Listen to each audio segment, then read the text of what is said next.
그리스도의 영혼은 저를 거룩하게 하소서. 그리스도의 몸은 저를 구원하소서.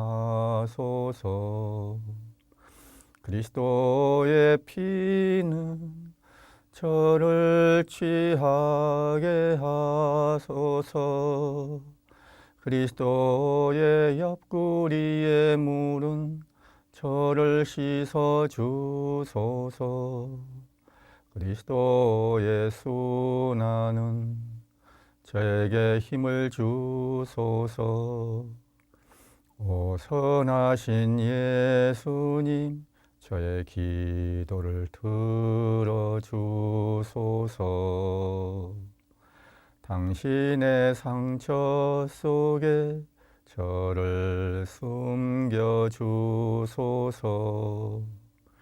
당신을 떠나지 않게 하소서. 그 악한 원수에게서 지켜주소서. 제가 죽을 때에 저를 불러주시어 당신께 오라 명하시고 당신의 성인들과 더불어 영원토록 당신을 찬미하게 하소서. 아멘. 성부와 성자와 성령의 이름으로 아멘. 네, 안녕하십니까? 그동안 잘 지내셨습니까? 지난 2월 18일 강의에서는 예수님의 숙문 생활을 관상하도록 제가 안내를 해드렸죠. 잠깐 지난 강의 한번 돌아보면서 몇 마디 덧붙일까 합니다. 예수님께서는 어려서부터 극심한 고통을 겪으셨다는 이야기를 제가 좀 했죠. 근데 이제 우리가 보면은 이제 막 어려서 어디 아픈 사람이랄지 이런 사람들은 되게 좀 보통 사람하고는 다른 그런 경우를 볼 수가 있어요. 제가 옛날에 함께 알았던 장영희 교수님이라고 서강대 영문과 교수님은 어려서 이제 소아마비를 앓게 됐는데 그걸 계기로 얼마나 자신이 크게 성장하고 성숙하게 됐는지 얘기를 들려주시더라고요. 그러니까 예수님도 어려서부터 이렇게 이집트로 피난도 가고 또 나사렛으로 돌아와서는 그 아비가 누군지 이런 거와 관련해서 많이 주변 사람들로부터서 고통을 많이 겪으셨을 거라는 그 얘기 제가 말씀드렸죠. 근데 우리가 이런 고통을 겪었을 때 중요한 것은 그 고통이 얼마나 심한가가 아니라 고통의 양보다 더 중요한 것은 그 고통을 내가 얼마나 의미 있는 것으로 겪어내는가. 이게 참 중요합니다. 의미 있는 것으로 이 고통을 겪어낼 때 그 고통은 오히려 나한테 득이 되는 것입니다. 나를 파괴시키는 것이 아니라 오히려 성장하고 성숙시켜주는 것이 됩니다. 예수님께서는 어떻게 이런 고통을 크게 당하면서도 이걸 의미 있게 받아들였는가. 인간적으로 보면은 하느님에 대한 신앙, 하느님이 당신 자신을 얼마나 특별한 존재로 여기시며 사랑하시는지, 이것은 특별히 성모님과 성요셉의 양육 태도도 큰 도움을 주셨을 거라고 생각을 해요. 그래서 우리가 성모님과 성요셉을 특별히 공경하는 이유이기도 합니다. 그리고 또 하나는 뭐냐면은 어려서부터 그렇게 고통을 많이 겪으셨는데 이것은 뭐라 그럴까, 육화 강생의 하나의 내면화가 아닌가. 내적인 강생, 육화다. 이렇게 볼 수도 있는 것입니다. 그러니까 어머니 처음에 이제 성모님으로부터서 그 육신이 태어나는 거, 우리가 그것을 좁은 의미의 강생육화라고 하지만은 그 강생육화는 거기서 끝나지 않고 숨은 생활을 통해서 계속해서 더 심화가 되는 것입니다. 그래서 우리와 함께 하나가 되어가는 그 과정, 그렇게 되어가는 것을 인간이 되어가는 법을 배우는 과정, 이게 이제 숨은 생활의 중요성이라고 볼 수가 있죠. 근데 이제 인간이 되는 것 중에서도 특별히 완전히 인간, 가장 밑바닥 인간으로서의 경험까지도 다 하시는 거예요. 그만큼 우리가 당하는 모든 고통들, 모든 어려움들을 당신이 어려서부터 우리가 함께 하셨다는 거예요. 강생의 그런 의미 때문에 우리는 그만큼 인간 예수가 우리한테 더 친밀하게 다가오게 되는 거고, 우리의 이런 여러 가지 삶의 경험을 통해서 그만큼 인간 예수를 내적으로 알고 또 친밀감을 느끼고 더 깊이 사랑할 수 있게 되는 것이죠. 이 두 가지 숨은 생활 지나면서 꼭 다시 한번 강조드리고 싶었습니다. 자, 그리고 이제 지난 강의 후에 이제 어떤 자매님 한 분을 이제 저와 이렇게 기도 자료 가지고 관상을 한 다음에 면담을 하는 한 분이 생겼다고 그랬죠. 그 면담을 통해서 여러분들이 제 이 강의를 어떻게 소화하고 있나 좀 이렇게 생각할 수 있는 그런 계기가 돼요. 면담이 참 중요한데 아쉬웠던 하느님이 한 분을 보내주셨어요. 면담하면서 제가 다시 저도 한번 이제 제 강의한 것과 관련해서 돌아보게 됩니다. 그 면담을 통해서 제가 또 새롭게 배우는 것도 많죠. 그래서 이제 그 중에 하나 또 나눠드리고 싶은 것이 생겼는데, 그거는 뭐냐면은 우리가 하는 관상이라고 하는 것은 이렇게 특정 시공간, 예수님이 처했던 특정 시공간에 대한 이해도 있어야 되지만, 그래서 그것과 관련해서 제가 많이 강의를 했죠. 그 이해도 있어야 되지만은 그러나 이와 동시에 그 시공간을 초월한 그런 예수와의 만남, 이런 것들도 함께 이루어지는 것, 이것이 우리가 하는 관상이에요. 이해가 되실지 모르겠어요. 그래서 이렇게 좀 이제 잘 그런 걸 받아들였으면 좋겠고, 저는 인간 예수, 특정 시공간에 처한 인간 예수, 그 시공을 초월한 지금 내가 어떤 사람, 지금 우리가 있는 이런 시간과 공간, 예수님이 있는 시간과 공간은 어떤 시공간하고도 이렇게 통할 수 있겠다, 이런 생각이 드는 것은, 예수님이 처했던 그 시공간은 거의 모든 문명들의 엑기스가 다 녹아들어 있는 것이었다, 이런 생각이 들어요. 그리스 로마의 헬레니즘 문화, 당장 그것부터 시작해가지고 좀 더 거슬러 올라가면은 페르시아 문명의 조로아스터교, 그리고 수메르 바빌론의 메소포타미아 문명, 그리고 이집트 문명, 이게 다 들어가 있죠. 인류 4대 문명 중에서 이제 인도 문명이 남았는데, 인도 문명은 사실은 헬레니즘 문화나 조로아스터교, 그 페르시아 문명하고 겹치는 게 너무 많아요. 그러니까 우리가 불교나 힌두교를 비롯한 그런 인도 문명이라고 할 수 있는 것들도 다 포함이 되는 거예요.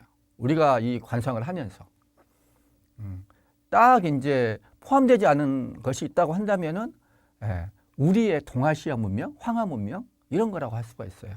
그래서 지금 우리의 역할은 뭐냐면은 이제 이 동아시아 문화 속에서도 예수님의 삶이 이렇게 강생할 수 있도록 우리가 관상을 통해서 그걸 하면은 이제 완벽하게 거의 모든 문명 안에서 예수님의 삶이 이렇게 녹아들게 되는 것이죠. 저는 그런 생각을 하게 됐습니다. 그 유명한 말이 있어요. 성경을 모르면은 그리스도를 모르는 셈이다. 예로니모 성인이 아마 이런 말씀을 하셨을 거예요. 이때 말하는 성경은 특별히 구약을 더 말하겠죠. 신약도 포함되지만 구약을 모르면은 예수님을 모르는 것이죠. 그러나 생각을 해보면은 인류 문명을 모르면은 성경도 모르는 셈이에요. 왜냐하면 구약 안에 인류의 거의 모든 문명들이 녹아있기 때문에 그래요. 그래서 종합을 하면 뭐예요? 인류 문명을 알면 알수록 그만큼 예수님도 잘 아는 것이 되는 거예요. 그래서 제가 지난 시간 보통 때는 하지 않은, 보통 우리가 삼실피정 강의하면서 이런 이야기까지는 안 하죠. 시간을 내서 여러분들한테 특별히 제가 종합해서 몇 가지 말씀드린 중요하다고 생각해서 한 겁니다. 앞으로 관상을 위해서. 자, 그러면 이제 오늘은 이제 수분 생활에 이어서 이제 공생활로 넘어가야 되죠. 그런데 이 영신수련에 있어서 오늘 하는 강의는 2개의 깃발 및 3가지 부류의 사람들 묵상이에요.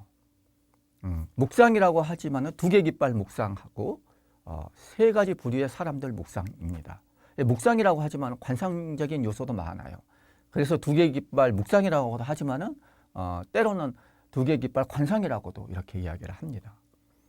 어쨌거나 오늘 하는 이 2개 깃발 묵상, 이것은 영신수련 둘째 주간에 그 하나의 분기점이 됩니다. 그래서 2개 깃발 묵상 이전과 2개 깃발 묵상 이후로 둘째 주간에 나뉘어요. 그래서 저희는 5일 동안에 걸쳐서 2개 깃발 묵상 이전을 지금 5일을 했어요. 그러나 보통 제가 30피정 할 때는 3일 만에 합니다. 사흘 할 것을 좀 많이 더 이렇게 보충을 많이 해드린 거예요. 그래서 첫째 날은 그리스도의 왕국 관상과 강생, 그리스도의 왕국 관상은 그 전에 하죠. 강생 관상과 탄생 관상을 첫째 날에 하고, 둘째 날에 어린 시절 관상을 하고, 셋째 날에 숨은 시절, 숨은 생활 관상을 합니다. 이렇게 사흘을 보내고 나서 넷째 날에 2개 깃발 묵상을 합니다. 그런데 이 넷째 날 2개 깃발 묵상을 하고 난 다음에 다섯째 날부터서는 그리스도의 생애의 신비들, 공생활 신비들을 관상을 하는데, 그때 선택과 관련시켜서 함께 합니다. 영신수련에 있어서 중요한 것 하나의 선택이에요. 근데 이 선택과 그리스도의 생애 관상, 특히 공생활 관상을 같이 결합시켜서 하는 것입니다. 이게 이제 다섯째 날부터서의 관상이죠. 오늘 관상은 선택과 관련해서 중요한 겁니다. 그래서 되게 중요한 부분이에요. 오늘 관상은. 오늘 관상에 앞서서 이 선택에 대한 얘기를 좀 해야 되겠죠. 사실 영신수련 책에서는 그렇게 이야기를 합니다. 넷째 날 시작 전에 먼저 신분 고찰을 위한 길잡이부터 한다. 정재천 신부님 그 책에서는 신분에 대해서 숙고하기 위한 길라잡이라고 했어요. 옛날 윤양석 신부님 책은 신분의 고찰을 위한 길잡이라고 했어요. 한마디로 뭐냐면 이것은 신분 선택과 관련된 안내를 조금 해드려야 하는 부분이에요. 여기서 2가지 신분을 이야기합니다. 하나는 지상의 양친에게 순종하는 첫 번째 신분이고, 또 하나는 하느님 아버지의 뜻을 따르는 데 전념하는 2번째 신분이에요. 그래서 숨은 생활 때 이 첫 번째 신분을 위해서 부모에게 순종하는 모범을 보이셨고, 동시에 12살 때 부모를 떠나 성전에 남아서 2번째 신분을 위해 모범을 남기셨다. 이렇게 안내를 하고 있어요. 그래서 앞으로 이제 그분의 생애를 공생활이 되겠죠. 그분의 생애를 관성하면서 내가 어떤 신분, 어떤 생활로 하느님을 섬길 것인지, 이런 것들을 우리가 묻고 검토할 것이라고, 검토하기 시작할 것이, 이렇게 이야기를 합니다. 지금 이제 오늘날의 신분 선택은 보통 네 가지로 이야기를 해요. 하나는 뭐냐면 결혼하는 거. 두 번째는 결혼하지 않고 그냥 세상에서 살면서 독신으로 사는 것. 그 다음에 세 번째는 교구사제로 사는, 이제 남자들의 경우는 그렇죠. 교구사제로 사는 것. 네 번째는 수도자로 사는 것. 이 네 가지 중에서 어떤 신분으로 살 것인가. 이것이 선택의 한 가지이고, 그러나 우리들 같은 경우는 이미 여기에 해당되지 않는 경우가 많죠. 다 정해졌으니까. 예, 그런 경우에 이미 이렇게 선택해버린 경우에는 선택한 그 안에서 내가 더 잘 살 수 있도록 하는 그런 선택이에요. 이것을 생활 개선을 위한 선택이라고 이야기해요. 그래서 이 선택에 대한 얘기들이 이제 영신술은 164번부터서 영신술은 189번까지 이어집니다. 그래서 이제 시간 되는 대로 제가 간단히 안내를 해드릴 거예요. 그러나 우리는 이미 이제 신분 선택은 다 끝났잖아요. 그래서 우리와 관련해서 좀 더 관련된 이야기를 중심으로 말씀을 드릴 거예요. 이 신분 선택에 대한 얘기가 이렇게 나옵니다. 그리고 앞으로 그리스도 생애의 신비를 관상을 하는데 그것은 261번부터서 시작되지만은 270번 우리는 이미 270번에 해당된 것까지 했죠. 예, 270번, 271번까지 했습니다. 근데 그러니까 이제는 공생의 선택과 관련 거 할 때는 이제부터 한 것은 2번까지 했습니다. 죄송합니다.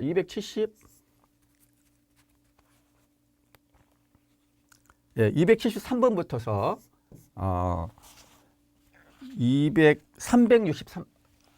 363번까지 그리스도의 생애의 신비들에 관한 그 요점이 이제 공생활은 여기에 이렇게 공생활과 그 이후에 뭐 셋째 주간, 넷째 주간 다 포함되죠. 이런 것들을 할 때에는 이것과 관련시켜서 이야기를 하겠다는 것이죠. 이제 우리가 신분 선택하는 것보다는 우리는 좀 생활 개선을 위한 선택에 집중을 할 거예요. 그래서 이 선택이라고 하는 것은 신분만 선택해서 끝나는 것이 아니에요.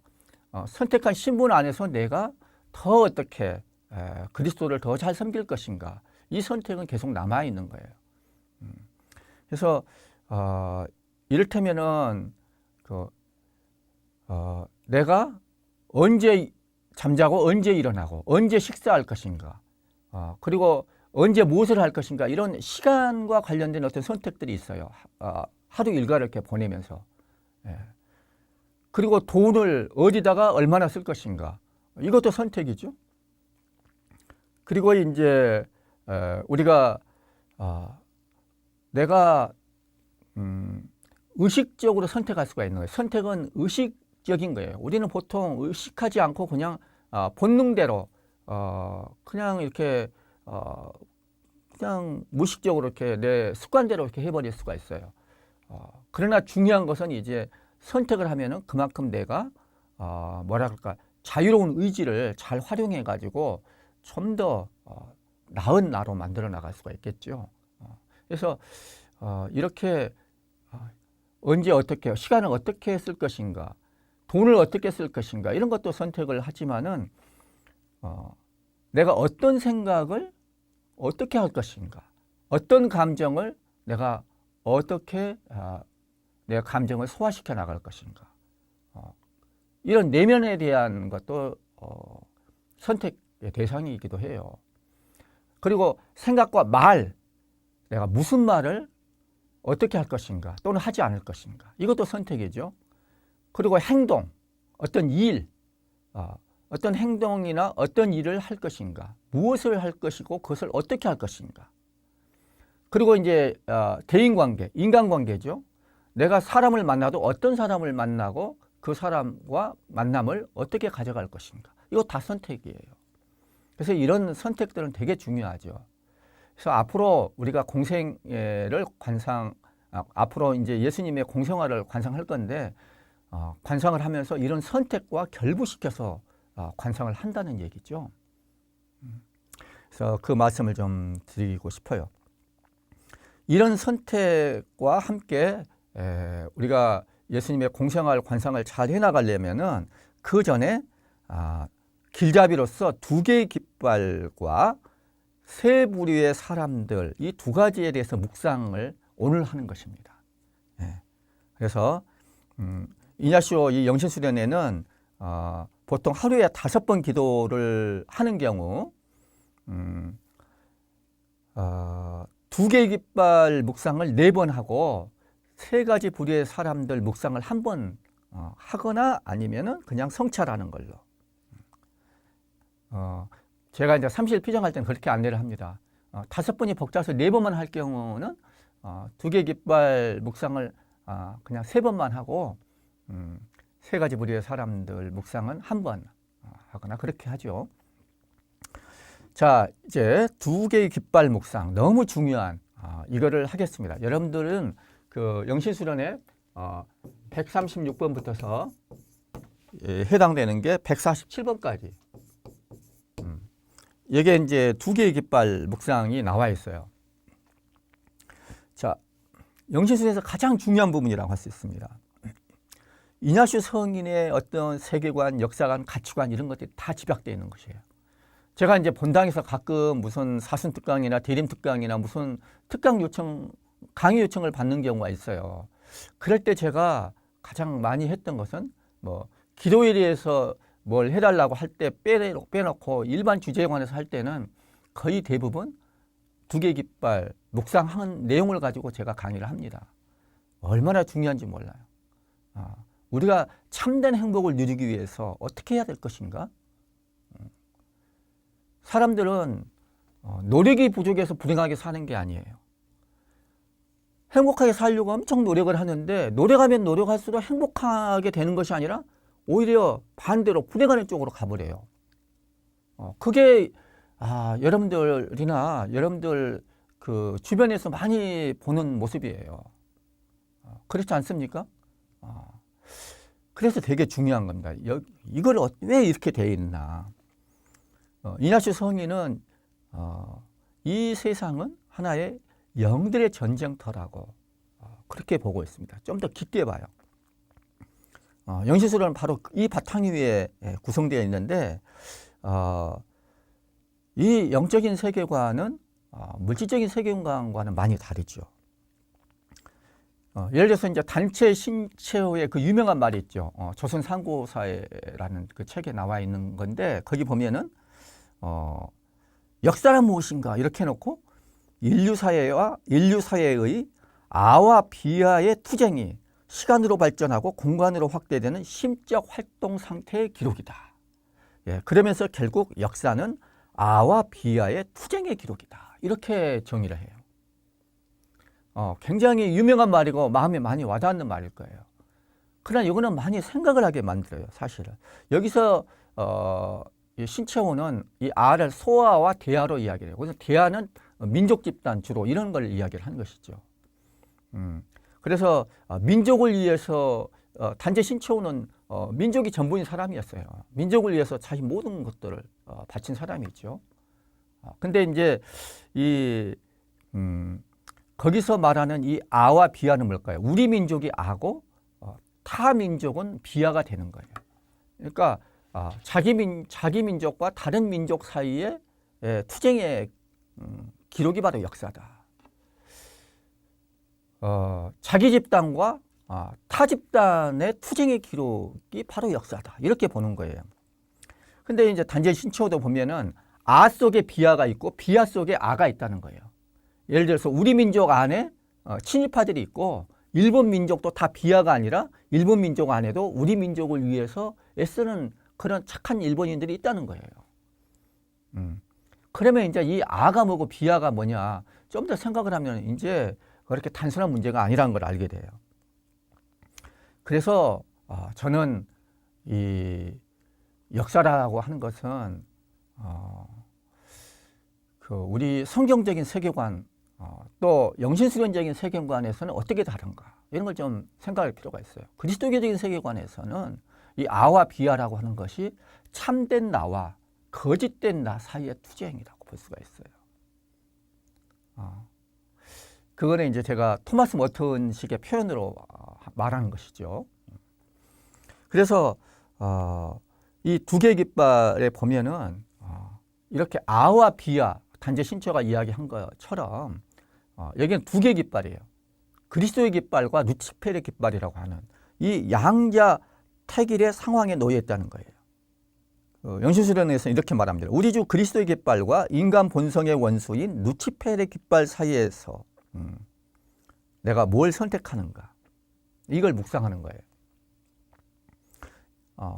이것은 이를테면은 그 햄릿에 나오는 그 유명한 말 to be or not to be, that is the problem. 이 얘기 사느냐 죽느냐 이게 문제다.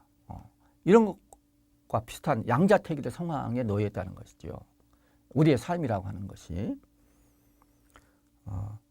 여러분들 이런 것들을 딱 보면서 그냥 생각 없이 받아들이면 안 돼요.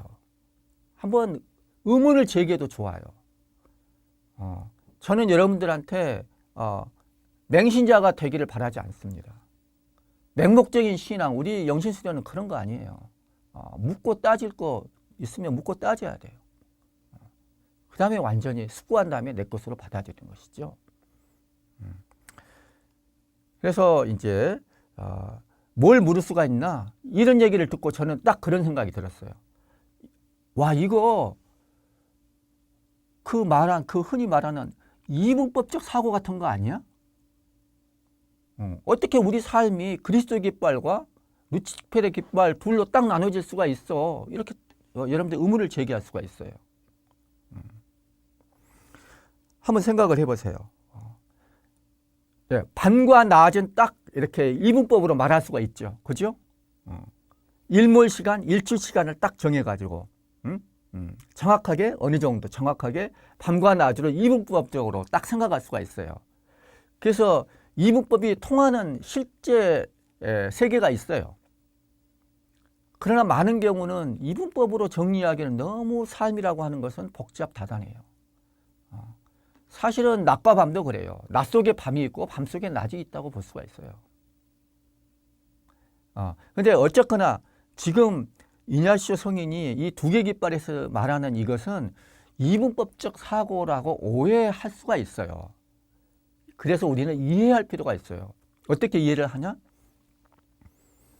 저는 이것을 여러분들 이제 조금 어려운 얘기를 잠깐 하겠습니다만은 막스 베버 아시죠?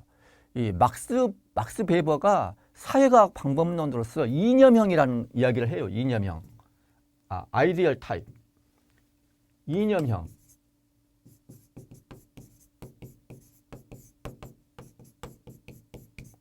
아이디얼 타입. 그래서 이건 뭐냐면은 우리가 관찰할 수 있는 실제 세계에서 도출한 관념적인 구성물이에요. 이것을 가리키는 사회과학 용어가 바로 이제 막스 베버가 주창한 이 이념형이라고 볼 수가 있는데 이것은 뭐냐면은 그 사회과학적인 사실을 더 잘 이해하기 위해서 실제 삶의 세계에서 도출하는 거예요. 이념형을 딱 도출한 거예요. 그러면 이해하기가 편해요. 그래서 이런 것들을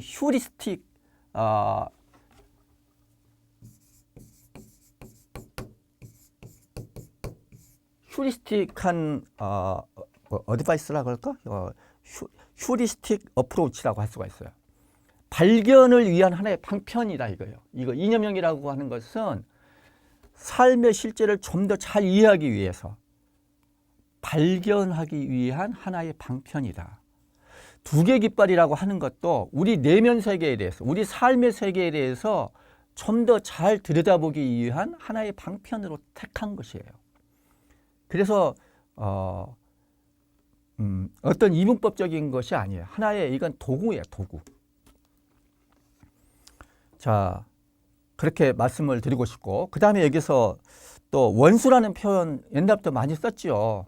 이냐시오 성인은 인간 본성의 원수. 근데 이 원수라는 말, 사탄을 말하는 것이죠. 루치페, 사탄 같은 말이죠. 또 악마, 악마와 그 졸개들은 보통 마귀들이라고 이야기하죠. 사탄, 악마 보통 같은 동의어로 쓰고 그 졸개들은 마귀들 이렇게 이야기를 많이 하죠. 예. 이게 이제 조금 여러분들이 쉽게 좀 와닿지 않는다면 이런 것들, 어둠의 세력, 죽음의 세력, 예.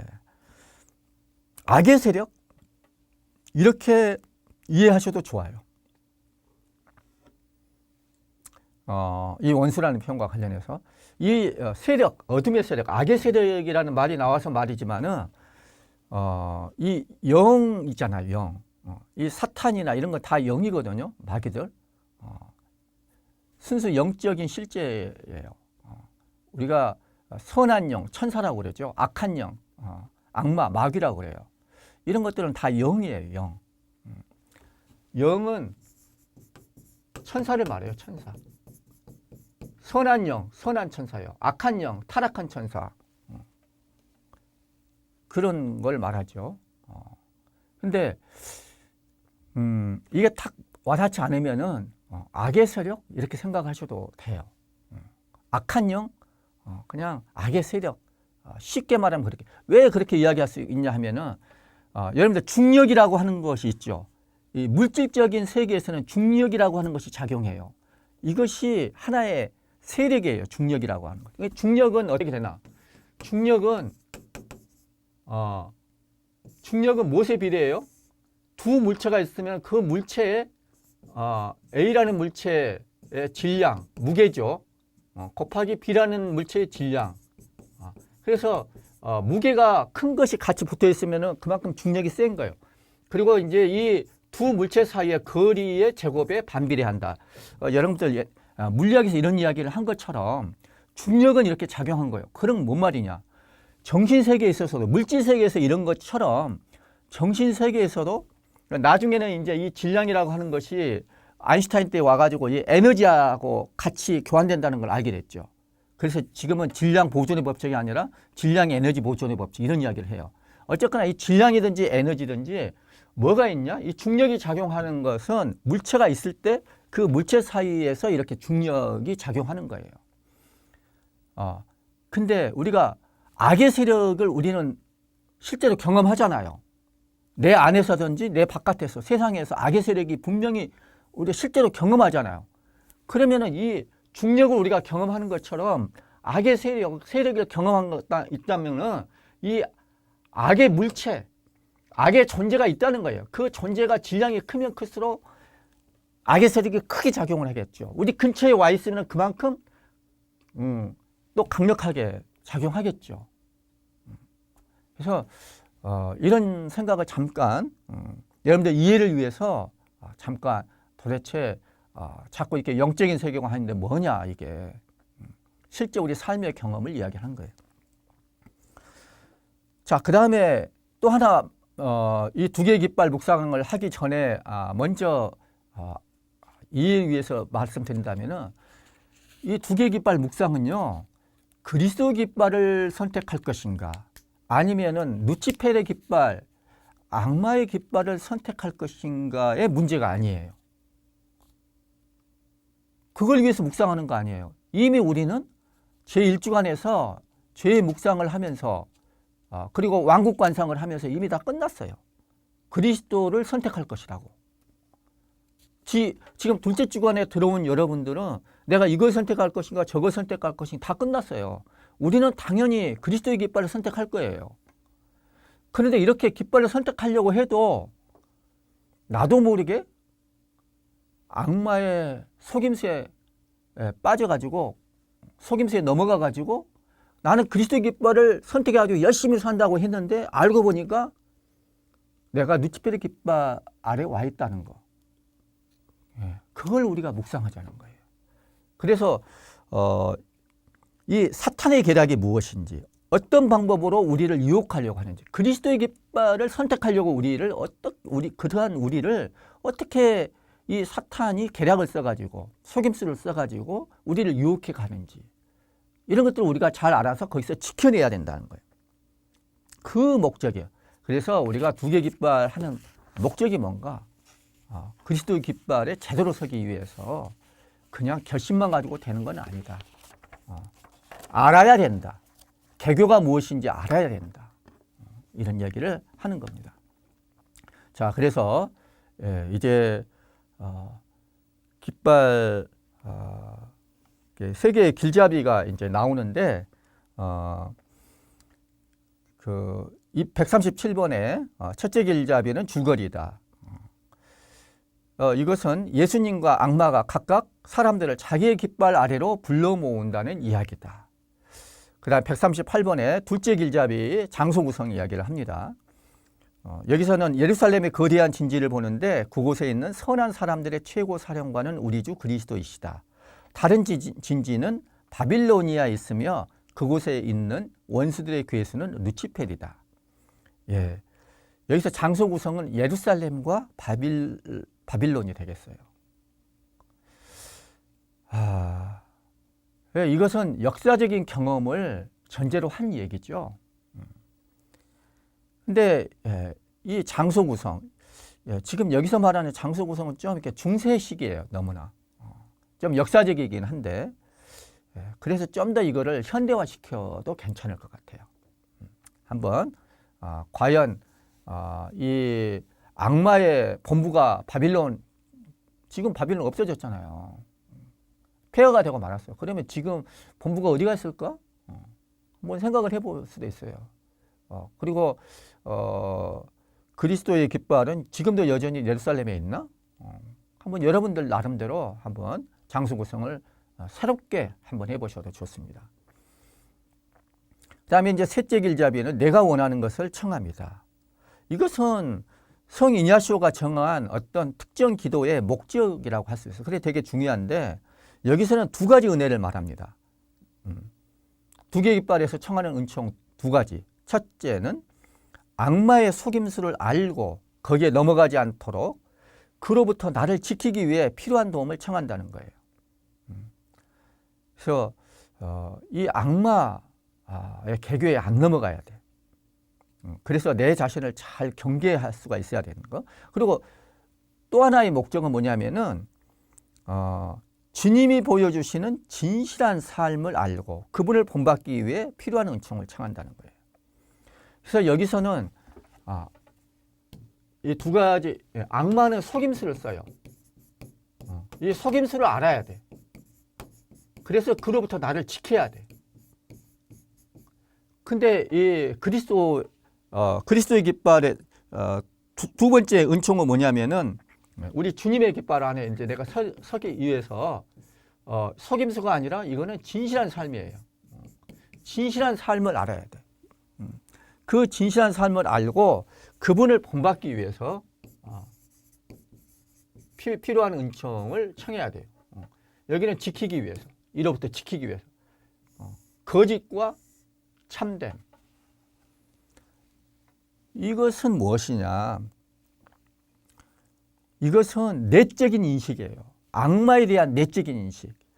예수님에 대한 내적인 인식이 중요한 거예요. 왜냐? 내적으로 알지 못하고 겉만 보면은, 표면만 피상적으로만 보면은 이게 훨씬 좋아 보이거든요. 이거는 정말 너무 매력이 없어 보일 수가 있어요. 그래서 내면을 꿰뚫어 볼 수 있는 이런 내적 인식이 중요한 거예요. 그래서 이 마귀의 속임수도 꿰뚫어 봐야 돼.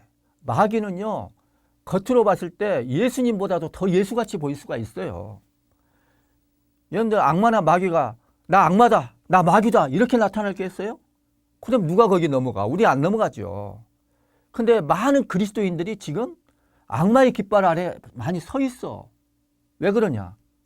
예수같이 변장을 하거든. 그러니까 꿰뚫어 볼 수가 있어야 돼요. 그래서 이 악마는 거짓말쟁이라고 그렇게 불려요. 요한복음에 특히 그런 이야기 많이 나오죠. 그래서 예수님은 진실하셔요. 진리예요, 진리. 이건 거짓이야. 알아봐야 돼요. 뭐 어떨 때 보면은 조화가 더 생화 같고 생화가 조화 같고 막 이렇잖아요. 잘 이걸 식별할 수가 있어야 되는 거예요. 그래서 이 은총 잘 청해야 돼요. 그 다음에 이제 사탄의 작전과 그리스도의 작전 이야기가 나옵니다. 이제 그거는 140번부터서 142번까지 그리고 143번부터서 146번까지 이거는 제1부 악마의 작전이고 이것은 제2부 그리스도의 작전이라고 볼 수가 있어요. 각각 요점 3가지가 나옵니다. 예. 그래서 140, 141, 142 요점 3가지가 나오고 144, 145, 146 이 요점 3가지가 이제 나옵니다. 그리스도의 작전. 그래서 저는 이것을 여기서 1요점, 2요점, 3요점이 나오고 여기도 1요점, 2요점, 3요점이 나와요.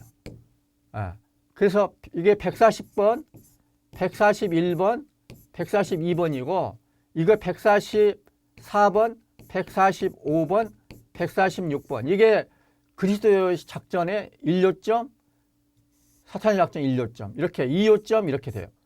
그래서 저는 영신수로는 이렇게 나와 있지만 저는 여러분들한테 설명을 할 때 이렇게 묶어서 할 거예요. 1요점끼리 그리고 2요점끼리 이렇게 이야기를 할 거고 3요점끼리 이렇게 그렇게 설명을 할 겁니다. 자, 사탄의 작전과 그리스도의 작전을 잘 알아야 돼요. 이 1요점은 뭐냐면은 무대 이미지예요. 무대 이미지. 이걸 우리가 잘 상상해 봐야 돼. 그래서 140번에는 모든 원수의 괴수가 바빌론의 거대한 진지에서 불과 연기가 무섭고 흉측하게 치솟고 있는 커다란 연단 같은 곳에 자리 잡고 있다고 상상한다. 예. 그리고 이제 144번에서는 우리 주 그리스도께서 예루살렘 지역의 거대한 진지에서 조촐하고 아름답고 폼 있는 장소에 자리 잡고 계심을 생각한다. 이게 원수의 무대를 한번 꾸며보고 또 예수님의 무대를 한번 꾸며보세요. 근데 이것도 조금 업데이트 시키면 좋겠어요. 현대판으로. 여러분들이 한번 업데이트를 시켜보세요. 이거 보면은 불과 연기, 커다란 연단 같은 곳, 온갖 좋아 보이는 것들, 온갖 좋은 것들이라기보다는 온갖 좋아 보이는 것들, 그 이미지 한번 생각해 보세요. 압도감을 주는 것들, 뭐 불과 연기, 커다란 연단, 거대한 것들, 최신형 고가 명품들, 이 원수의 무대는 좀 그런 것이라고 볼 수가 있어요. 우리 주님의 무대는 어때요? 꾸밈이 없는 꾸밈이라고 할 수가 있어요. 아예 꾸밀 수가 없는 꾸밈이라고 할까? 그래서 조금 좋아 보이는 것들이 아니라 온갖 없어 보이는 것들, 압도감을 주는 것들이라기보다도 꿈에본 내 고향 같은 그런 곳, 거대한 것이 아니라 미소한 것, 최신형 고가 명품들이 아니라 그냥 중고품 아나바다들, 좀 그런 생각이, 여러분들 나름대로 한번 무대를 꾸며보세요. 그냥 제가 드리는 말씀은 참고로 드리는 말씀인데, 이런 이미지들은 두개 깃발 묵상을 할 때 어떤 깊은 진리를 이렇게 드러내 보이는 것이에요. 그래서 잘 이거를 한번 묵상을 해보세요. 어떤 진실한 이미지, 참된 이미지, 거짓되게 막 나를 부풀리는 이미지, 외화내빈의 이미지, 안빈 낙도의 이미지, 이런 것들이 이렇게 다른 거예요. 그 다음에 이제 그렇지만 이게 이제 제1요점인데 이 제2요점, 3요점이 더 중요해. 아니, 3요점이 가장 중요해요. 1요점보다는 2요점, 2요점보다는 3요점이 가장 중요하다고 볼 수가 있어요. 이 2요점은 뭐냐면은 여기 141번, 145번인데 141번에 그래요. 그가 무수히 많은 마귀들을 어떻게 불러 모으고 또 어떻게 모든 지방과 장소, 모든 신분과 사람들에게 빠짐없이 온 세상에 마귀를 퍼뜨리는 일을 생각한다. 그 145번에는 주님이 어떻게 그 수많은 사람을 사도들과 제자들로 삼아 온 세상에 보내시어 모든 신분과 조건을 지닌 사람들에게 당신의 거룩한 가르침을 전파하시는지 생각한다. 이게 두 번째 요점이에요. 이게 어떻게 악의 세력 또는 그 예수님의 가르침이 이렇게 퍼져나가는가 한번 잘 생각해 보라는 거예요. 그 다음에 이제 3요점이 더 중요합니다. 아주 압도적으로 진짜 중요한 게 3요점. 그래서 묵상이라고 하는 거예요. 이것은 사탄이나 예수님이 어떤 작전을 내리는가, 전략과 전술이 무엇인가, 설교를 통해서 이것을 이제 악마는 그 마귀들에게, 쫄개들에게 이렇게 꿰어내라, 이렇게 유혹해내라, 이렇게 가르치는 거예요. 예수님은 또 제자들에게 이렇게 사람들을 잘 이끌어라, 이렇게 또 설교를 하시는 것이죠. 자, 이 설교를 잘 들어보세요, 여러분들. 여기 보면은 한마디로 말하면은 여러분들이 이냐시오 영신수련 책 좀 다 갖고 계시죠? 안 되면 이냐시오 영성연구소 여기에 여러분들이 이제 택배로 보내줘요. 영성연구소 뭐 전화번호 그런 거 혹시 안 갖고 계신 분들 이거 할 때는 그 책을 여러분들이 마련하셔야 돼요. 그래서 이제 이 142번과 146번에 사탄의 전략 전술 그리고 예수님의 전략 전술이 나와요. 잘 그 설교를 한번 들어봐라 하고 그래요. 근데 이 사탄은 그 전략 전술이 뭐냐? 사탄은 먼저 재물을 탐하게 유인하고 이어서 세상의 헛된 허영심으로 그리고 다음에는 큰 교만으로 이끌어야 된다. 먼저 재물을 탐하게 유인해라. 재물을 탐하게 유인해라. 남의 재물을 탐하지 마라. 이게 십계명의 제10계에 나와요. 아시죠? 제10계는 되게 중요해요. 옛날 십계명은 제가 외우라고 이야기를 했죠? 다 외우고 계시죠? 제1계명이 가장 중요해. 한 분씩 하느님을 흠숭하라는 거. 우상 숭배하지 말라는 거. 이게 제1계죠. 이 1계하고 짝을 이루는 게 10계예요. 이것과 완전히 반응. 하느님과 재물을 함께 섬길 수가 없다. 하느님을 흠숭한다. 하느님을 섬겨라. 하느님만을. 하느님과 재물을 함께 섬길 수가 없다. 재물을 탐해가지고는 이게 안 되는 거예요. 1계와 10계는 이렇게 연결이 돼요. 그래서 마귀는 먼저 하느님을 섬기지 못하도록 어떻게 해요? 재물을 탐하게 만드는 거예요. 그리고 이제 두 번째로 세상의 헛된 허영심으로 이끌어라. 헛된 허영심. 옛날에 그 한참 됐는데 그 영화 중에 데블스 애드보키트라고 하는 영화가 있어요. 예. 이 영화에 보면은 지금도 잊을 수 없는 그 명대사가 있어요. 이 악마가 한번 보세요. 여러분들 이거 찾아서 볼 수 있으면 보시면 좋겠어. 데블스 애드보키트. 우리나라 말로 번역을 할 때는 데블스 애드보키트 거의 이렇게 그냥 나올 거예요. 여기 보면은 그 악마가 뭐라고 그러냐면은 vanity is my favorite thing 이렇게 이야기 나와요. 허영심이야말로 내가 좋아하는 것이다. 그렇게 이야기가 나와요. 두 번째 단계는 세상의 허영심으로 이끌어라는 거예요. 다음에는 큰 교만으로 이끌어라. 그래서 첫 단계는 부, 둘째는 명예, 셋째는 교만이라고 그래요. 부를 탐하게 만든 거예요. 첫 번째는 부를 탐하게. 재물, 부를 탐하게 만들어요. 돈이면 다 돼. 돈으로 안 되는 거 어디가 있어? 뭐니 해도 머니가 최고야. 개같이 벌어서 정성처럼 쓰면 돼. 이렇게 부를 탐하게 만드는 거예요. 자, 그리고 둘째는 명예예요, 명예. 사실 이 부라고 하는 것은 능력의 바로미터. 여러분들 돈을 아니 그냥 쓸 만큼 버는 걸로 만족을 안 해요. 뭐 저는 잘 모르지만은 뭐 한 1억이면 1년 동안 충분히 쓴다? 그럼 1억만 버나요? 사람의 욕심은 한이 없어. 왜 이렇게 많이 벌려고 그럴까요? 이유는 그게 내 능력의 바로미터이기 때문에 그래요. 그래서 우리가 어려서부터 그렇게 죽자사자하고 공부시키고, 응? 나이 들어서도 막 얼마나 우리가 예를 많이 써요. 왜? 돈, 연봉이 좀 더 많은 곳으로. 연봉은 그만큼 능력을 내가 얼마만큼 잘 살았는가 내 바로미터가 되는 거예요. 이 세상에서 그렇게 말해요. 예. 그래서 이것을 한 다음에는 당신 정말 능력 있는 사람이다. 이러면서 명예가 올라가게 돼 있어요. 옛날 우리 조선시대 때만 해도 이 부와 명예가 비례하지 않았는데 요즘에는 옛날하고는 다르게 확실히 부가 명예를 결정을 해요. 그래서 이제 명예가 둘째 단계가 명예가 되면 어때요? 그러면은 이제 자기가 최고다. 막 옆에서 받들어 주니까.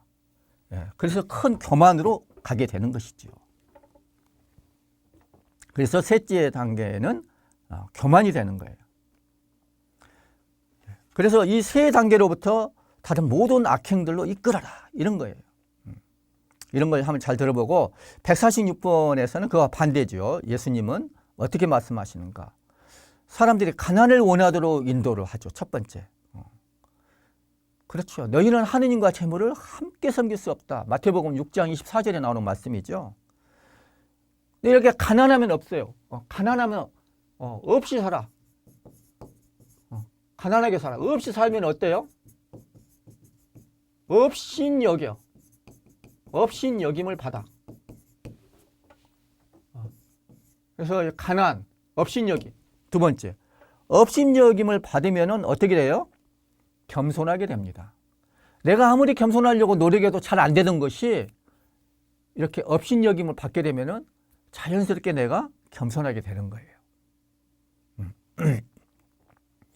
이렇게 겸손하게 되면 어떠냐?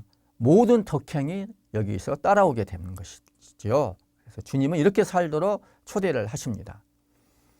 예. 그래서 여기서 여러분들이 잘 생각을 해봐야 돼요. 이 가난, 부 이런 것들을 하나의 화두로 삼아서 이 먹고 한번 잘 보세요. 이게 뭔가? 근데 돈이나 재물도 중요하지만은 이 안에 많은 것들이 들어가 있어요. 내 장점이라고 하는 것들, 단점, 내 능력 있음과 무능함, 나의 사회적인 지위와 위치, 내가 하는 일, 소임, 이런 것들이 하나의 자랑거리가 되거나 우색거리가 돼버리면은 이것이 또 하나의 부, 또 하나의 빈이 될 수가 있어요. 그래서 사실은 가난한 것도 겸손한 것도 이것이 내 것이다. 내가 하는 것이다. 내가 이룬 것이다. 이래버리면 이게 부가 될 수도 있는 거예요. 잘 생각을 해보셔야 돼요. 그리고 이 세 단계 키워드 부와 가난, 명예와 업신여김, 교만과 겸손 이런 것들을 잘 한번 묵상을 해봐요. 그래서 어떤 이미지, 어떤 사례가 떠오르는지도 한번 잘 보시면 좋겠어요. 여러분들이 되게 중요한 이것들을 잘 하셨으면 좋겠어요. 제가 이런 것들을 조금 여러분들한테 다 나눠드리면 좋겠는데 그러면은 여러분들 묵상을 방해할 수도 있는 것이죠. 그래서 많이는 못 나눠드리고 이걸 가지고 제가 보통 강의할 때 얼마나 무궁무진하게 쓰이는지 몰라요. 진짜 중요해요. 우리가 노력하는 만큼 행복해지기 위해서 이걸 잘 아셔야 돼요.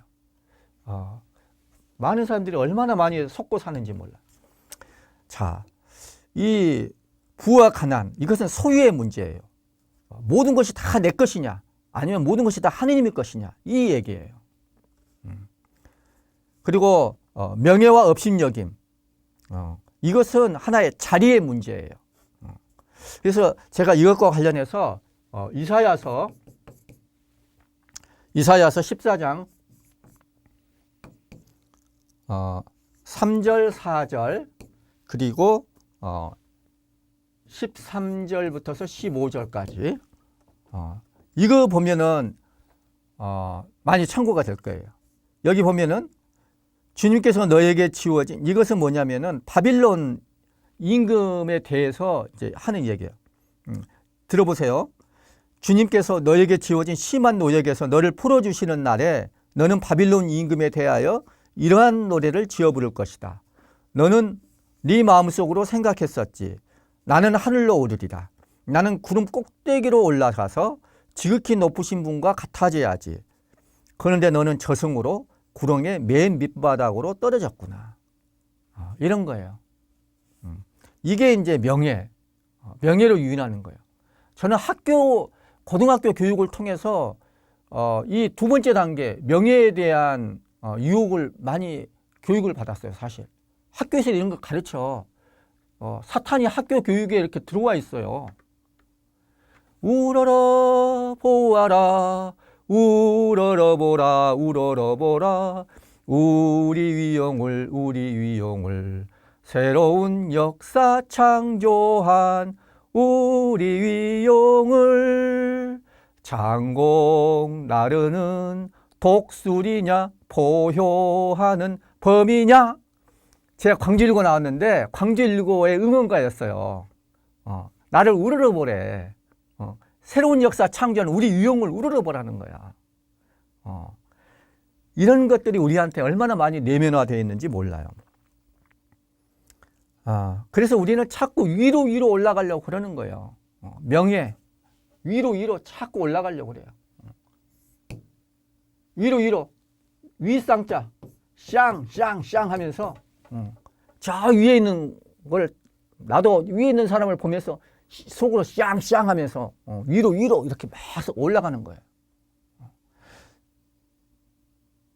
그런데 이제 업신여기면 뭘까요? 루카복음 1장 38절에 성모님이 이렇게 말씀하셨죠. 보십시오. 저는 주님의 종입니다. 저는 주님의 종입니다. 저는 주님이 아니라 제가 주님의 종입니다. 말씀하신 대로 저에게 이루어지기를 바랍니다. 그리고 요한복음 2장 5절에 성모님이 그렇게 말씀하셨죠. 무엇이든지 그가 시키는 대로 하여라. 무엇이든지 예수님이 시키는 대로 하여라. 그리고 예수님은 루카복음 14장 10절에서 8절과 10절에서 이렇게 말씀하셨어요. 초대를 받거든 끝자리에 가서 앉아라. 윗자리에 앉지 마라. 이렇게 말씀하셨어요. 그래서 이 자리의 문제, 내가 아래로 내려가, 낮은 자리로 그렇게 가르치는 거예요. 그렇게 이끌어라는 거예요. 이게 얼마나 우리가 앞으로 참된 행복을 누리기 위해서 중요한가. 그 다음에 이제 셋째는 교만과 겸손. 이건 정체성의 문제죠. 나는 누구인가? 하느님은 누구신가?의 문제예요. 내가 하느님인가? 아니면은 하느님은 하느님이고 나는 그냥 피조물일 따름인가? 내가 에브리싱이고 하느님은 너싱이다. 이런 망상, 이게 바로 사탄의 망상, 우리한테 불러일으키는 주입시키려고 하는 그 망상이에요. 반대로 하느님이 에브리싱이다. 나는 너싱이다. 이러한 겸허한 진실, 이게 바로 선한 영의 내면 세계고 이렇게 우리를 이끌어 주시는 것이죠. 식별을 해야 돼요. 영들을 잘 식별해야 돼요. 그래서 영들의 식별규칙, 제1주간에 적합한 식별규칙을 지난번에 말씀드렸지만은 제2주간에 적합한 식별규칙 좀 더 뭐라 그럴까? 이거는 328번부터 해서 336번인데 더 뛰어난 영들의 분별을 통해 더 뛰어난 영들의 분별 규칙 제2주간에 더 적합하다. 이게 이제 328번부터서 336번에 나와 있어요. 그래서 이 마귀의 개교, 속임수를 잘 알아야 돼요. 그것과 관련해서 이 329번 규칙 1에서는 이렇게 나와요. 하느님과 그 천사들은 영혼의 감동을 일으켜서 진정한 즐거움과 영적 기쁨을 주며 원수가 빠뜨리는 온갖 슬픔과 혼란을 없앤다. 그리고 원수는 본래 그럴싸한 이유들과 교묘하고 한결같은 속임수로서 이런 즐거움과 영적 위로를 없애려고 애쓴다. 그래서 참된 기쁨을 주려고 하는 것, 참된 기쁨과 즐거움, 이것을 주려고 하는데 하느님과 그 천사들은, 선한 영들은 그래요.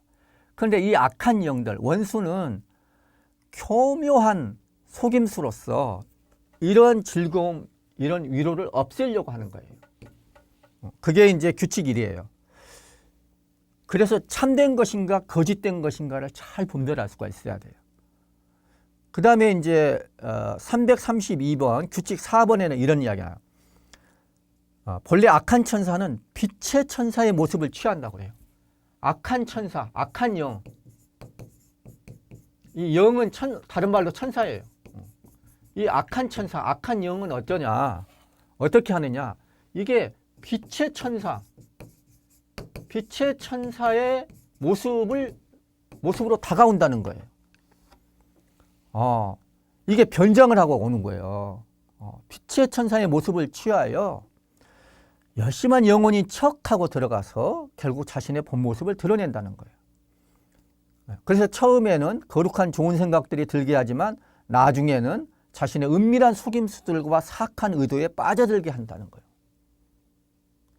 그래서 이 통찰력, 내적 인식이 되게 중요해요. 꿰뚫어 볼 수가 있어야 돼요. 333번 규칙 5번. 그래서 우리의 이거는 생각의 진행경과 이것을 유의해야 된다는 거예요. 시작과 중간, 끝이 모두 좋아야 돼. 그러면 선한 천사의 표지다는 거예요. 그렇지만은 결과가 악이거나 딴 길로 중간에 벗어나게 하거나 처음에 하고자 한 것보다 덜 좋거나 전에 가졌던 평화와 안정, 침착성을 빼앗아 영혼을 혼란스럽고 불안하게 하면은 이것은 악한 영에서 나왔다는 분명한 표지라는 거예요. 그래서 이 선한 영과 악한 영은 저는 그런 생각이 들어요. 세로토닌, 도파민하고 좀 비슷하다는 생각이 들어요. 이 도파민은 처음에는 좋아요. 흥분은 막 짜릿해. 근데 시간이 지나면 완전히 그냥 이 노예가 되고 말아. 세로토닌은 처음부터 끝까지 잔잔하고 맑은 그런 기쁨. 이게 행복 호르몬이라고 그러잖아요. 그런 거예요. 자, 그리고 334번 규칙 6번. 이것도 이제 상투적인 속임수에 넘어가지 않도록 잘 살펴봐라. 이게 생각의 시작과 진행을 잘 살펴봐라 이거예요. 자, 여러분들 이제 신명기 30장 15절에 이렇게 나와 있어요. 보라, 내가 오늘 너희 앞에 생명과 행복, 죽음과 불행을 내놓는다. 그리고 19절에 이렇게 나옵니다. 나는 오늘 생명과 죽음, 축복과 저주를 너희 앞에 내놓았다.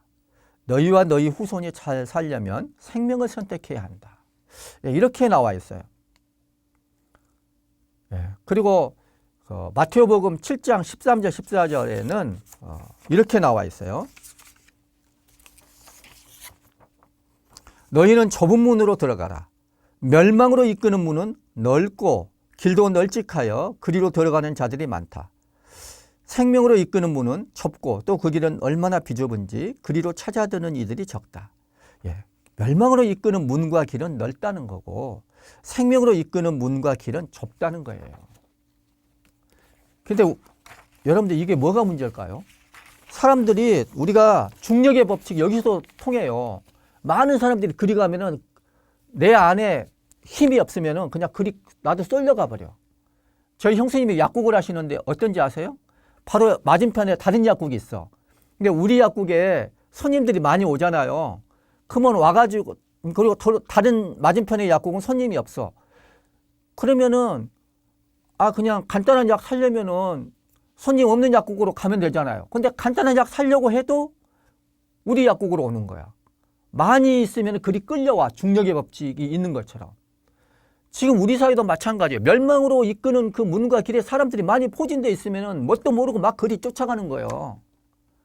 특히 우리나라 사람들은 이 집단 심리가 강해가지고 지금 요즘에 막 사람들 우르르 몰려가지고 막 그러잖아요. 그리 막 가는 거야. 정신을 차려야 되는 거예요. 이게 어디로 이끄는 거예요? 생명으로 이끄는지 멸망으로 이끄는지. 생명과 죽음, 멸망, 선과 악. 이게 다 생명으로 이끄는 것처럼 보이는 거예요. 악마도 생명으로 이끈다고 말하지, 야, 내가 너한테 죽음으로, 멸망으로 이끈다. 절대 그렇게 말 안 해요. 오히려 반대로, 야, 저쪽이 멸망으로 이끄는 분이다? 이렇게 이야기를 해요. 그러니까 잘 식별할 수가 있어야 돼요, 여러분들이. 그래서 겉모습만 보면은 그리스도의 깃발에 오히려 매력이 없어 보여요. 뭐가 없어 보여. 그리고 사탄의 깃발은 있어 보여. 좋아 보여. 그래서 옛날에 저희 예수의 제가 수련회 때 최시영 신부님 계시는데, 그분은 심리학을 배워가지고 하는 말이 리얼 굿과 어페런트 굿이 다르다는 거예요. 진짜 좋은 것하고 겉으로만 좋은 것, 이걸 구별할 수 있어야 되는 거예요. 근데 겉으로 좋은 것은 겉으로는 이게 더 좋아 보여. 이건 좀 없어 보이고, 이게 이제 순금이라면은 이건 이제 도금이요. 시간이 지나면 도금이 벗겨지면은 그 속에 되게 안 좋은 것들이 이제 드러나게 되는 거예요. 순금은 시간이 오래 가도 근데 처음에 겉으로 봤을 때 이게 더 순금같이 보이거든요. 자, 여러분들, 제가 이제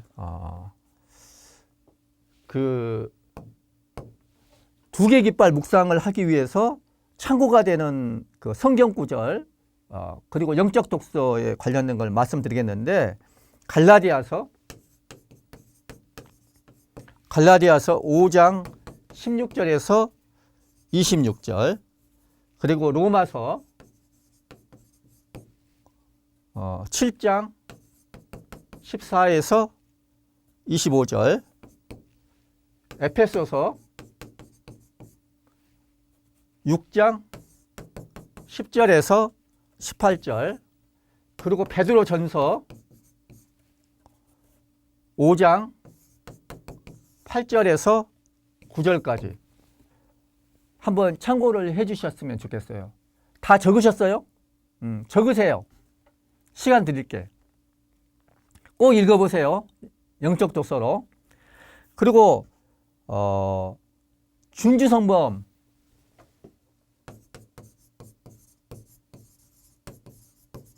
제3권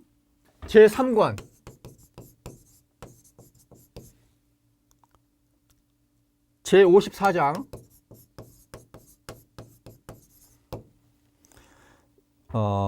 본성과 은총의 서로 다른 움직임을 우리 자신 안에서 조심스레 관찰함이라는 것에, 이게 제54장이 그런 것인데, 여기에 2절, 3절, 6절, 7절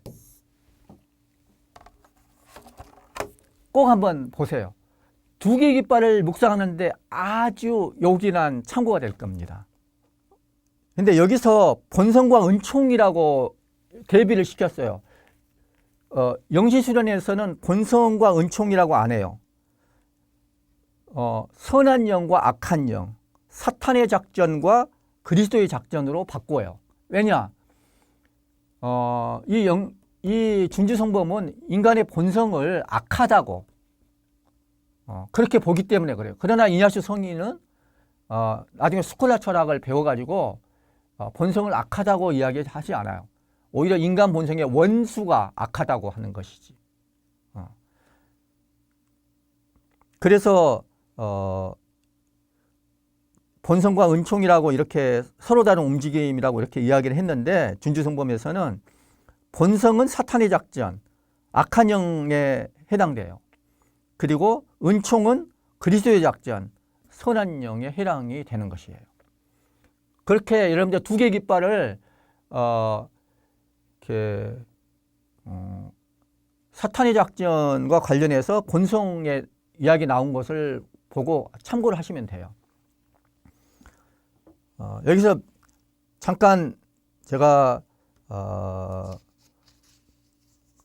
준주성범 이야기를 조금 읽어드리면 그래요. 본성은 즉 사탄의 작전이죠. 극기하거나 자지하거나 남에게 지기를 싫어하고, 그러나 은총은 고신극기에 힘쓰며 유격에 저항하고 남의 밑에 처하기를 구하며 남에게 지기를 바라며 자기 뜻을 하려 하지 않고 다른 사람을 다스리기를 원하지 않으며 항상 하나님의 수중에 살고 거치하기를 원한다.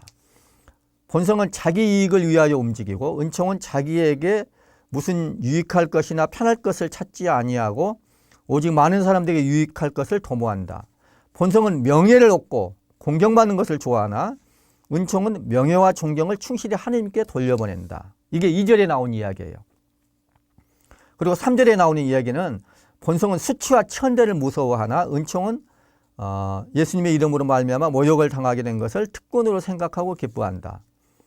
그리고 이제 6절에 나온 이야기인데 본성은 높은 지위와 문벌이 귀함을 영광으로 삼으며 권세 있는 자에게 호감을 사려 애쓰고 부호에게 아첨하며 자기 편 사람에게 더 호의를 자기 편의 사람을 찬양한다. 그러나 은총은 원수도 사랑하며 가문이나 출생에 가치를 두지 않으며 부자보다 가난한 사람에게 더 호의를 보이고 권력자보다 순진한 사람에게 더 마음이 통하며 본성은 공공한 경우를 당하고 무슨 귀찮은 것을 당하면 즉시 원망하지만 은총은 가난을 당하여도 변함없이 참아나간다. 그리고 마지막 7절은 본성은 자기를 드러내기를 좋아하고 남이 지기를 알아주는데 그리고 칭찬하고 존경을 살만한 일을 하는데 욕심을 낸다. 그러나 은총은 헛된 자만심과 허영심을 피하며 칭찬과 존경을 받을 만한 것은 겸손되이 감추고 무슨 일에든지 영적 유익의 열매와 하나님의 참여의 영광을 추구하라고 한다. 그냥 참고하셨으면 좋겠어요. 자, 이 영신술은 지금 말하는 이 영의 식별, 두 개 깃발에서 나오는 이런 영의 식별 이 기술은 계속해서 우리가 일상 안에서 잘 살아나갈 수 있도록 해야 돼요. 내 삶 한번 돌아보세요. 그러면서 어떻게 악한 영이 나를 유혹하고 선한 영이 도움을 줬는지 내 삶에 있었던 일을 이 두 개 깃발 프레임에다 놓고 한번 쭉 돌아보셔도 좋겠어요. 그리고 이제 147번에 삼중담화를 하라고 추천을 합니다. 그래서 삼중담화라는 것은 그만큼 중요할 때 이냐시오 성인이 우리한테 추천을 하는 것이죠. 내가 진실로 원하고 그러면서 주님의 도움, 은총을 청해야 돼요.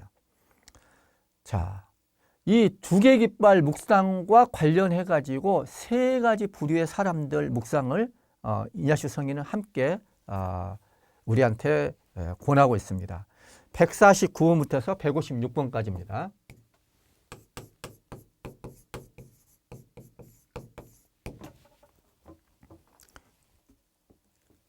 여기 보면은 150번 첫째 길잡이는 줄거리다. 세 가지 부류의 사람들에 대한 것이다. 각각 그에게 돈, 보통 한 10억 원, 이것을 내가 취득하게 됐어요. 이것은 죄로 갖게 된 것은 아니지만은 조금 눈먼 돈이에요. 꺼림칙해 뭔가. 그래서 이 돈을 갖게 된 다음에 하느님과 어떤 벽이 생긴 것 같아서 그 부담을 좀 덜고 싶어지는 그런 돈이에요. 이렇게 한번 가정을 해보는 거예요. 줄거리가. 아시겠죠? 그 다음에 이제 장소 구성은 내가 하느님과 성인 앞에서 어떻게 있는지 한번 자신을 보라. 이 장소 구성이고, 그 다음에 152번에 내가 원하는 것을 청한다. 하느님께 더 큰 영광이 되고 내 영혼을 구하는데 더 도움이 되는 선택을 할 수 있도록 청하라는 거예요. 정말로 내가 참된 행복을 누릴 수 있는 길이 무엇인지 잘 알고 그걸 선택할 수 있도록. 그리고 이제 153번의 첫 번째 부류, 154번의 두 번째 부류, 155번의 세 번째 부류 얘기가 나와요. 첫 번째 부류는 취득한 재물에 대한 애착을 끊기를 원하기는 하지만은 죽을 때까지 그대로 둬요. 그냥 정리하지 않고 뒤로 미루는 거예요.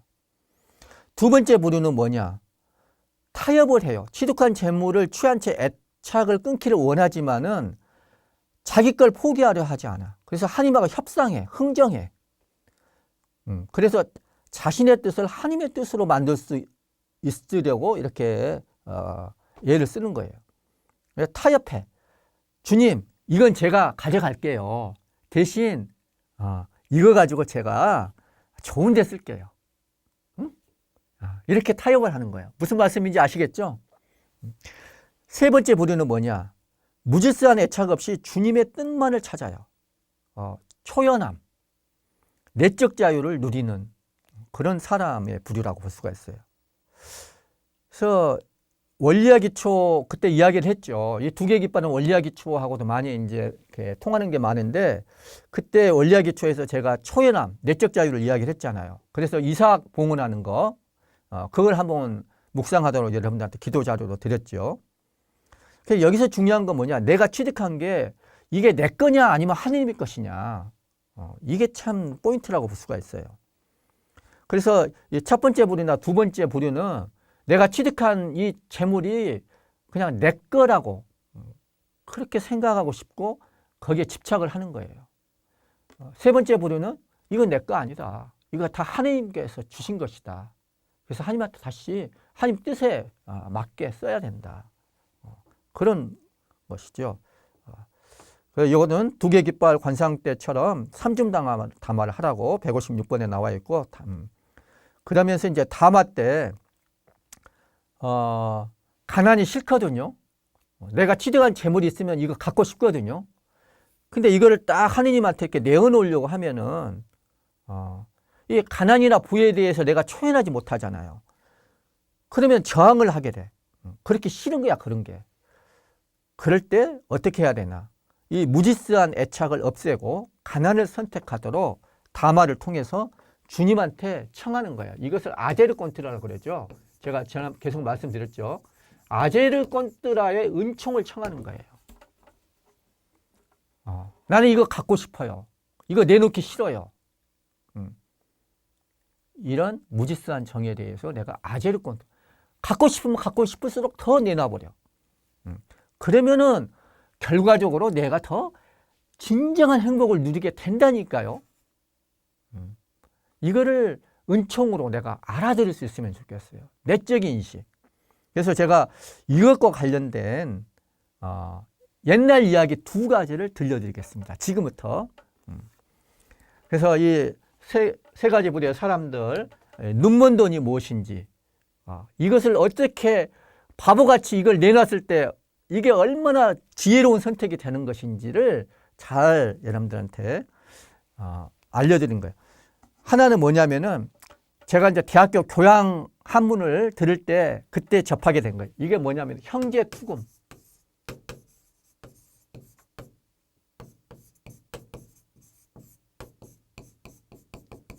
형제가 금을 내던졌다. 강물에 던졌다. 이 고사예요. 신증 동국여지 승남 권10에 나오는 이야기입니다. 제가 한문을 풀어서 쓸게요. 이게 우리나라 한문이거든요. 그래서 이제 교과서에 옛날 대학교 교과서에 나왔던 거예요. 고려 공민왕 때 실제로 있었던 일. 고려 공민왕 때 한 형제가 있었는데 함께 길을 가다가 동생이 황금 두 덩이를 주었다. 둘 중 하나를 형에게 주고 공암진, 지금 김포군 양천면의 나루터예요. 거기에 이르렀는데 같은 배로 건너다가 동생이 갑자기 황금을 물에 던져버렸어요. 형이 이상해서 물으니까 동생이 대답했어요. 저는 평소 형님과 우애가 돈독했는데 이제 금을 나누어 갖고 나니 갑자기 형님을 꺼리는 마음이 싹 텄습니다. 이것은 곧 상스럽지 못한 물건이니 강에 던져서 잊어버리는 것만 못합니다. 형이 말했어요. 네 말이 참으로 옳다. 그러면서 형도 또 금을 물속에 던져버렸어요. 그때 같은 배에 탔던 자들은 모두 어리석은 사람들이었기 때문에 그 형제의 성명과 동네를 묻는 사람이 없었대요. 자, 여러분들 김포라는 말이 이 금을 던졌어. 그래서 여기서 김포라는 지명이 유래됐다는 거예요. 금을 던졌다. 투금포. 그래서 김포가 됐다는 거예요. 금을 던진 그런 포구다. 여러분들 김포공항 금을 던진 곳이에요. 그래서 투금포라고 불리다가 나중에 줄여서 김포가 됐다는 거예요. 성주 이씨 가승에 따르면은 이 이야기 주인공이 이영령과 이조년이래요. 이조년은 나중에 퇴계 이황이 고려 500년 역사 중 제1의 인물이라고 평가한 아주 훌륭한 인물이에요. 시간이 없어서 말 못하게 다 말씀을 못 드리겠는데 근데 이 이조년은 우리한테 뭘로 유명해요? 다정가 아시죠? 이화의 월백하고 은하니 삼경인제 일지춘심을 자귀야 알려마는 다정도 병인양하여 잘못 이로하노라. 예, 이 다정가로 유명한 분이 이제 이조년인데 이 이조년의 아버지는 5형제를 뒀는데 첫째가 200년이에요. 200년. 둘째가 2000년이에요. 셋째는 2만년이에요. 넷째는 2억년이야. 다섯째는 2조년이에요. 그래서 이 넷째하고 다섯째가 같은 배를 타고 갔다는 거예요. 2억년과 2조년이. 2조년이 갖다 금을 던져버렸어. 그러니까 2억년 이 형도 그냥 던져버렸다는 거예요. 그런 이야기가 전해지니까 참고로. 그리고 이제 제가 더 여러분들한테 오늘 나눠드리고 싶은 옛날 이야기는 상주 땅 서선달 이야기였시다. 한번 편안한 마음으로 얘기를 들어보세요. 이거는 이제 아까는 고려 공민왕 때 얘기인데 이건 조선 철종 때 얘기예요. 하나는 고려 말이고 이거는 조선 말이네요. 조선 철종 때 경상도 상주 땅에 서시성을 가진 농부가 살았대요. 사람들은 이 농부를 일컬어서 서선달이라고 했대요. 이 서선달은 남의 땅을 빌려서 겨우 입에 풀칠을 하면서 근근히 살아가고 있었는데 어느 해 봄이 왔어요. 근데 이해 농사를 지을 비용이 없을 정도로 공공했대요. 그래서 할 수 없이 그냥 생각하다가 부산 쌀가게에서 장부를 담당하면서 역시 근근히 살아가는 큰아들을 찾아가게 됐어요. 이 큰아들은 효자 아들이어가지고 자기 주인한테 통사정 해가지고 6달치 월급을 갑을 받아서 아버지한테 드렸어요. 6달치 월급을. 그걸 가지고서 이 서선달이 백리길을 걸어서 집으로 돌아오는데, 부산에서 이제 상주까지 이렇게 돌아가는데 어떤 고개를 넘던 중에 그냥 이 돈을 흘려버렸어. 잃어버렸다는 거예요. 이 서선달은 30리는 더 가서 겨우 그 돈을 잃어버린 것을 알아차렸어요. 전 재산을 잃어버렸으니 눈앞이 캄캄했겠죠. 이때 이 반대쪽에서 고개를 넘어오던 한 양반이 있었으니 그 양반이 이 돈꾸러미를 발견했어요. 세어보니 100냥이나 되는 큰 돈이었어요. 100냥이면 지금 돈으로 얼마나 되는지 모르겠어요. 이 6달치 봉급이니까 한 달에 봉급이 우리가 한 300만 원으로 칩시다. 그러면 1,500만 원이네? 그죠? 아니 1,800만 원, 1,800만 원. 3, 6, 18, 1,800만 원 정도 되네요. 2천만 원 가까이 되는 이 돈을 갖다 잃어버렸어. 세어보니 100냥이 되는 큰 돈이었어요. 횡재라고 좋아하는 하인. 이 양반이 하인이 이제 같이 따라오고 있어요. 양반이니까. 이 하인은 횡재라고 막 좋아해. 근데 이 양반은 뭐라고 말했냐? 잃은 사람은 반드시 찾아온다. 목숨같이 귀한 돈을 잃었으니 얼마나 속이 탈꼬. 참 대단한 사람이에요. 참 운이 좋았어요. 이 사람이 이런 이야기를 했어요. 그래서 이 노인은 가던 길을 멈추고 몇 시간이고 돈주인이 나타나기를 기다렸대요. 한참 후에 서선달이 얼굴이 흑빛이 되어가지고 나타났어요. 그래서 이 주운 돈을 서선달한테 주니까 서선달이 어르신께서 제 목숨을 살려주셨습니다. 이러면서 이 돈 찾아준 은혜를 갚겠다면서 막 사례를 하려고 해요. 그러니까 이 양반이 아이고 뭐 은혜랄 게 뭐가 있어. 당연한 일이죠. 이러면서 사양을 해요. 이 서선달은 이 주운 돈 이제 100냥을 받아 가지고서 이제 계속 자기 집으로 갔죠. 가던 길을 계속 갔어요. 근데 어느 강가에 이르렀을 때 마침 어떤 일이 일어나냐면은 어떤 소년이 물에 빠져버렸어. 구경꾼은 많아도 누구 하나 뛰어들어서 구해줄 생각을 하지를 않아. 이 서선달도 헤엄을 못 쳐. 그래서 큰 소리로 누구든지 저 소년을 구해내면은 내가 100냥을 주겠어. 이렇게 큰 소리로 말했다는 거야. 그러니까 어떤 장정이 뛰어들어가 가지고 소년을 살려냈죠. 그래서 죽다 살아난 그 도령이 이 서선달한테 말했어요. 아이고 어르신 정말로 고맙습니다. 어르신이 아니었으면 저는 수중 코온이 되었을 것입니다. 저의 집은 안동인데 안동에서 제일 큰 부자입니다. 함께 가시면 제가 100냥을 갚아드리겠습니다. 이렇게 말했다는 거야. 그래서 이 서선달은 뭔 사례를 받냐고 내가 사례 받으려고 한 것은 아니요. 이렇게 말은 했지만은 자기 사정도 사정인지라 그냥 못 이긴 채 안동까지 같이 동행하게 됐어요. 이 안동에 가서 보니까 이 도령 집이 그냥 고래등 같은 부잣집이야.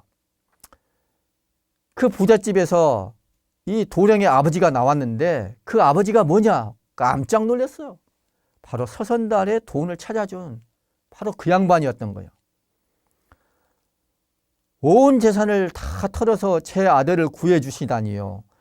당신은 정말 의인님, 정말 고맙소이다.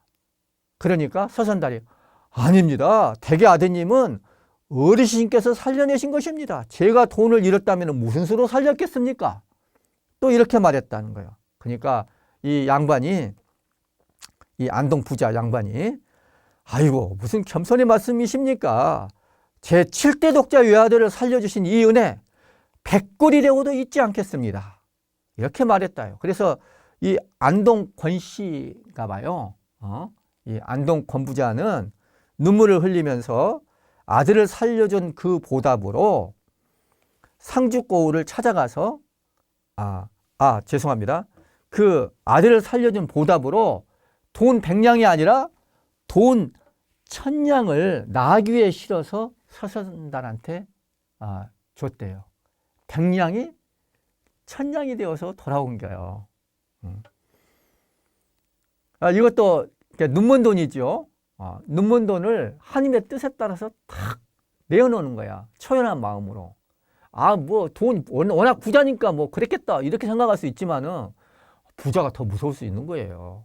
어쨌거나 이 안동 권 부자는 그랬다는 거예요. 그리고 나중에는 다시 또 서선달이 사는 상주고을을 찾아가서 백섬지기 전답까지 사주고 돌아갔다는 거예요. 그러니까 이 100냥으로 사람 목숨 하나 살린 사실 강에 떨어졌는데 자기 마침 돈이 100냥이 있는데 이거 다 털어가지고 저 살려달라고 이렇게 그러니까 이 서선달도 마찬가지죠. 이것도 물론 자기 돈이니까 뭐 눈먼 돈은 아니겠습니다만은 그래도 애착이 갈 수가 있잖아요. 그걸 양심에 따라서 탁 이렇게 아들을 살려내는데 기꺼이 이렇게 내어놓는 것이죠. 그래서 돈 1000냥을 받고 거기다가 백섬지기 전답까지 돌려받았다는 거예요. 이 일은 후에 조정에까지 알려져서 안동과 상주 두 고을 모두 조정으로부터 후한상을 받았다는 이야기가 전해지고 있어요. 우리가 하느님을 모르는 사람들도 이렇게 형제 투금 고사랄지 이 서선달 이야기를 통해서 우리는 다 양심이 있어요. 양심이 시킨 대로 이렇게 하면은 결코 손해보지 않습니다. 제가 막 시간에 쫓겨서 막 하는데 김포라고 하는 거 그 공암진 지금도 이렇게 찾아가면 지금 서울로 아마 편입된 것 같은데 그 공암진 거기 한번 여기 서울 사시는 분 계세요? 서울 사시는 분은 거기가 공암진이에요. 김포군 양촌면의 나루터. 지금 서울로 편입된지 모르겠어요. 하여튼 그쪽에 거기서 이제 개경으로 가는 길이었대요. 개경으로 가려고 그 공암진에서 배를 타고 한강 북쪽으로 이렇게 갔다는 거야. 그러니까 제가 왜 이 위치를 잘 알려드렸냐면은 혹시 이 황금 덩어리 두 덩이가 그 강바닥에 지금도 있을지 몰라요. 가서 한번 찾아보시라고. 네. 웃는 말씀으로 드리는 거였는데 이 김포라는 고사를 여러분들이 김포라는 말을 들을 때마다 이 형제투금의 고사를 꼭 잊지 않으시기를 바랍니다. 그러면서 다시 한번 두개깃발 묵상과 세 가지 부류의 사람들을 다시 한번 생각해 보는데 좋은 것이 됐으면 좋겠어요. 그리고 혹시 여러분들 상주나 안동 갈 기회가 계신다면 그때도 이 고사를 이 옛날 이야기를 꼭 기억을 하시면서 다시 한번 내가 무지스한 애착을 갖고 있는 것들을 이렇게 내려놓을 수 있는 그런 은총, 그렇게 함으로써 우리가 선한 영의 인도를 받아서 참된 행복을 누릴 수 있는 그런 삶을 잘 찾아갈 수 있기를 바랍니다. 자, 오늘은 여기서 강의 마치겠습니다. 수고 많으셨고 앞으로 2주 동안 이 두개 깃발 묵상 또 세 가지 부류의 사람들 여러분들이 한 너댓 번 한번 기도할 시간을 한번 마련해서 잘 해봤으면 좋겠어요. 많은 도움이 될 겁니다. 아주 중요한 이야기니까 잘 여러분들 것으로 잘 만들어 나가시기를 빕니다. 영광송으로 마치겠습니다. 영광이 성부와 성자와 성령께 처음과 같이 이제와 항상 영원히 아멘. 성부와 성자와 성령의 이름으로 아멘.